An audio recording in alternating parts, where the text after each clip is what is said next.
நீங்க உங்க கணவரோட எல்லா சோஷியல் மீடியா அக்கவுண்ட்ஸ் நீங்க ஹேண்டில் பண்றீங்களா? ஆமா. உங்க போன்ல 10 இயர்ஸா 10 வருஷமாவா? ஆமா. அவனுக்கு பர்த்டே விஷஸ் வந்தா கூட அதுக்கு ரிப்ளை நான் தான் பண்ணுவேன். பட் ஒருத்தரோட ஐடென்டிட்டியை நீங்க கையில வச்சிருக்கீங்க.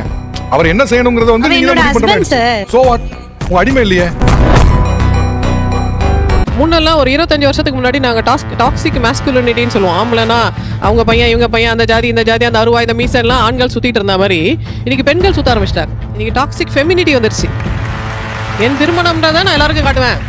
எங்கள் அப்பா கிட்ட காசை எங்கள் அப்பா மொட்டை அடிச்சு நான் வந்து ஹல்தி மெஹந்தி சங்கீத்து கல்யாணம் எல்லாம் பண்ணி கிழிச்சிருவேன் அப்படின்னு பெண்கள் நினைக்கிறாங்க.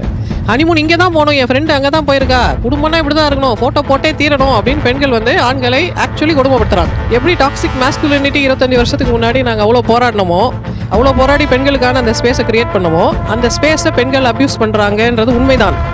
பெண்களுக்கு இந்த சமுதாயத்தில் எவ்வளோ மரியாதை இருக்கோ அதே அளவுக்கு ஒரு பொறுப்பும் இருக்குது. நீங்கள் செட் பண்ணுற ஸ்டாண்டர்ட் இன்னொரு பொண்ணுக்கு கஷ்டத்துக்கு கொடுக்கக்கூடாது.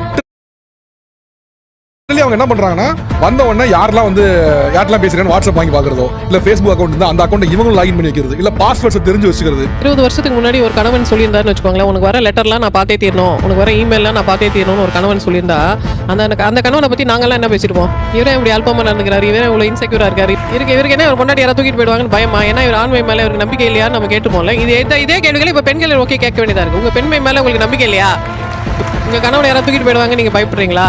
ஒரு மனித உரிமைன்னு ஒன்று இருக்குல்ல, அந்த மனித உரிமையை கணவனோ மனைவியோ மீற முடியாது. இன்னொருத்தோட பாஸ்வேர்டு கொடுத்தே ஆகணும், பேங்கிங் லாகின் பாஸ்வேர்டு கொடுத்தே ஆகணும்னு கேட்கறதுக்கு யாருக்குமே உரிமை கிடையாது. சின்ன சின்ன பிரச்சனைக்குலாம் இல்ல ஃபினிஷ்